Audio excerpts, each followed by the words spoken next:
7h10, merci d'être là ce jeudi matin 12 novembre. Oui, tout est fonctionnel, le 104.7, ça va bien, l'incendie, c'était dans le toit, pas d'un studio. LP va être là à midi, va être là après-midi, Mario écrit ses nouvelles, Tania fonctionne bien, même Richard Labelle est de bonne humeur. On va tout le monde sentir un peu le mexicain, le restaurant mexicain, mais qu'on sort d'ici, ou encore la dernière fois je suis allé au Tobico, là, tu sais, tu fais cuire ta viande devant, ton linge prend cette odeur-là, est imprégné de cette odeur-là, et déjà là, commence à sentir mon chandail. On sent le brûlé. On sent le marshmallow brûlé. Alors, je ne sais pas si Bobby va nous payer le nettoyeur. Hein? Ça reste à voir. 7h10. On va aller retrouver un avocat, docteur en droit constitutionnel, maître Frédéric Bérard. Comment allez-vous? Très bien, vous-même? Ben oui, ça va très bien. Là, la police en donne-tu assez, pas assez de tickets? Moi, je dis que non. Ils en donnent pas assez ici dans la région de l'Outaouais. Il y en a en masse de parties, puis les policiers vont juste faire des petits avis, de la prévention. Il y a des restaurateurs qui respectent pas pleinement les consignes sanitaires. Les policiers passent. Hey, on vous l'a dit la semaine passée, faites pas ça. Et c'est quoi l'affaire, là? Ils ont peur de donner des tickets parce que ça va pas tenir en cours?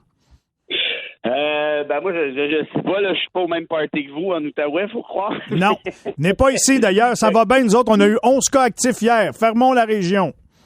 Bon, coudonc. Ouais, c'est peut-être à cause du feu qui prend tout bout de champ aussi, je sais pas. Ah, c'est des Mexicains, 5 km. Moi, j'adore le Mexicain, faut dire.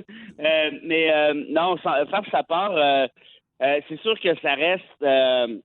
faut voir de quel événement on parle, mais tout ce que vous dites là est basé sur des faits, puis j'en doute pas.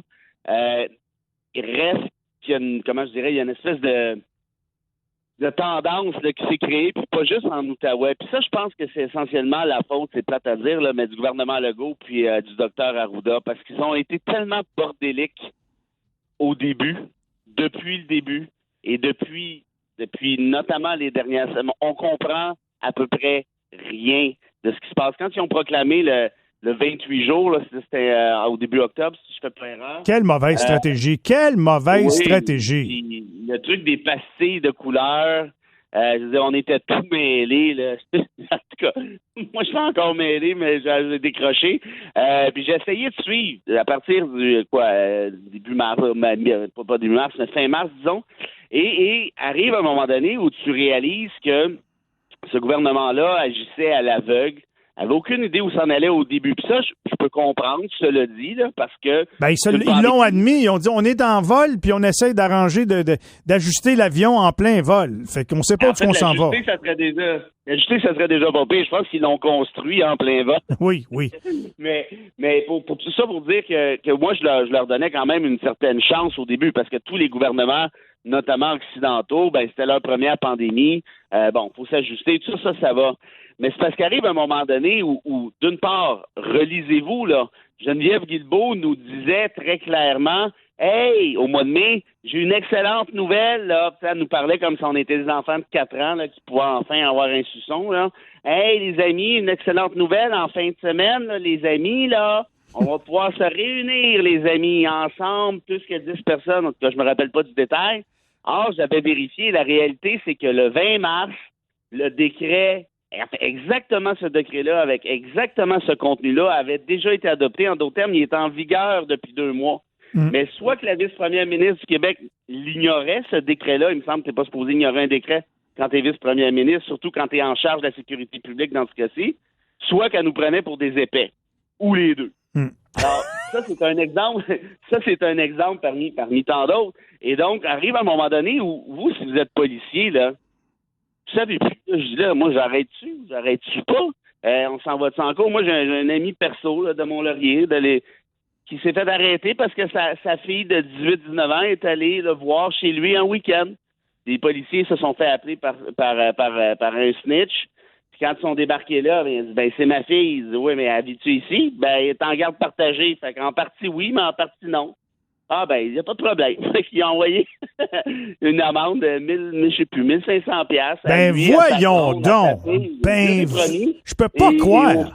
Au fils de sa blonde, au Ouais, qu'est-ce que je l'ai au chum de sa de sa fille, pardon, il est de bonne heure.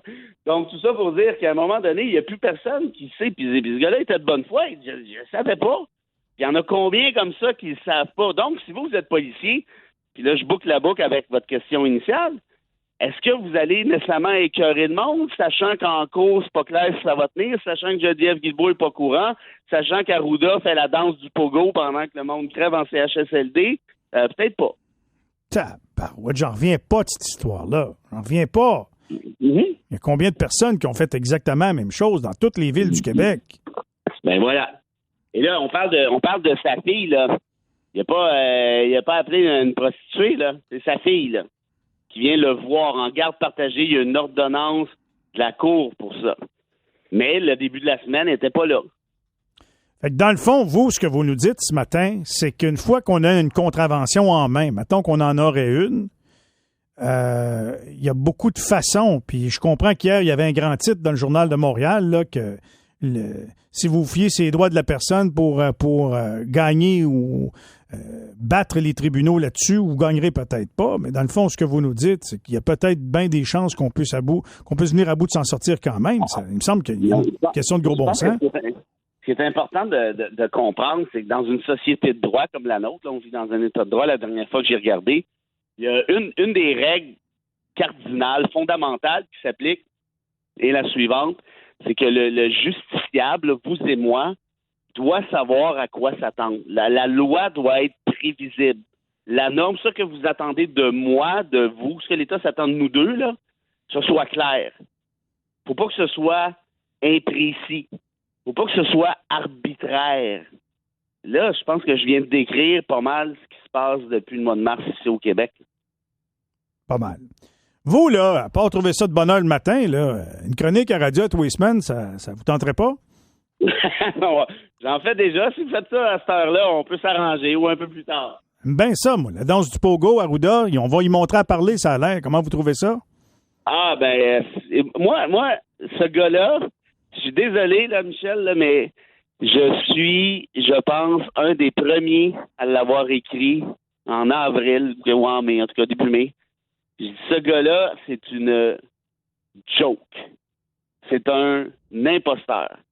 Et quand j'ai écrit ça, là, Michel, j'ai reçu un appel, je vous jure, je ne dirai pas qui, là, je vais le dire, je vais le dire à un moment donné, du bureau du premier ministre qui s'est mis à me menacer en disant « ça se fait pas », puis blablabli, puis t'insécurise, puis il me tutoyait comme si j'avais élevé des cochons avec, j'avais aucune idée de ce gars-là. Il dit « tu insécurises les gens, le docteur Arruda a toute notre confiance », c'est ça qui me stresse. Il dit, en plus de ça, il dit, tu ferais pas mieux. J'ai dit, j'espère, pauvre abruti. J'ai dit, je suis pas directeur de la santé publique, je suis pas médecin, j'ai même pas mes sciences de cégep. C'est pas ça que je fais dans la vie. J'espère que je serais pas mieux que lui. C'est ça ton argument, t'es pas rassurant plus qu'il faut. Et puis, qu'est-ce qui s'est passé après? Ben, c'est ça. La danse du pogo, puis ainsi de suite. Puis, je vais aller à tout le monde, je vais aller à la soirée T'es encore jeune, puis je vais faire de la publicité de bière, puis je vais faire ci, puis je vais faire ça. Hey, c'est quoi sa stratégie, c'est CHSLD, Arruda? C'est quelqu'un qui a vu ça passer? Non. Non, ben il commencerait à être temps parce qu'on arrive à Noël, là. Puis ce que je sais, c'est qu'on a plus de 6 000 morts. Puis là, l'argument de Legault, c'est de dire, ben oui, mais là, tu sais, si on enlève le monde d'un CHSLD, là, ben comment ça, si on enlève le monde d'un CHSLD? Qu'est-ce que c'est ça, cet argument-là? Quoi, ils vivent pas au Québec, ces gens-là? C'est pas ils ont pas de la famille ici. C'est quoi, on soustrait ça? C'est mathématique. Bah, c'est des petits vieux, on s'en fout. Voyons donc, c'est ça. Regardez le bilan en Occident, puis le Québec a à peu près le pire. Pas compliqué. Fait que c'est de valeur, mais Arruda, encore, il s'est fait pogner par c'est qui le gars là, qui fait le clown en radio? Ouais. C'est quoi, là, Sébastien quelque chose? Oui, Trudel. Il s'est fait passer Xavier Dolan. Il était prêt à jouer un rôle d'un comique. Moi, mais le gouvernement Legault n'aime pas bien ça, mais en tout cas, je vais essayer. En pleine pandémie. Ça fait 6 mois, il n'a rien compris. Il a rien compris. Ça aurait été le temps, Michel, d'aller chercher la docteure Liu, qui, elle, s'occupait de Médecins sans frontières, qui, elle, a géré des pandémies du genre, notamment en Afrique, qui, elle, a un plan clair. Mais qu'est-ce que tu veux? Elle n'est pas charismatique, elle passe pas, puis elle danse pas le pogo. Très intéressant comme commentaire. D'ailleurs, en page 9 ce matin du Journal de Montréal, Richard Martineau écrit « Un expert en bullshit pour le docteur Arruda ». Là, je vous le dis tout de suite, le maître Bérard, là, le téléphone va sonner tantôt. Ça va être mon patron. Il s'appelle Bobby. Est-ce gentil, Bobby? Il est fin.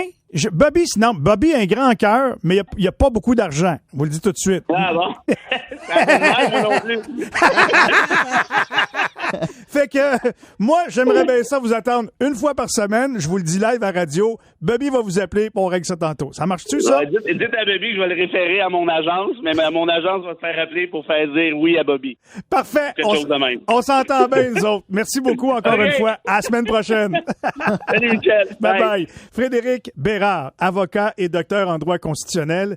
Juste de même, ça y a pris 8 minutes. Ce gars-là, je veux l'entendre à tous les semaines. 7h20.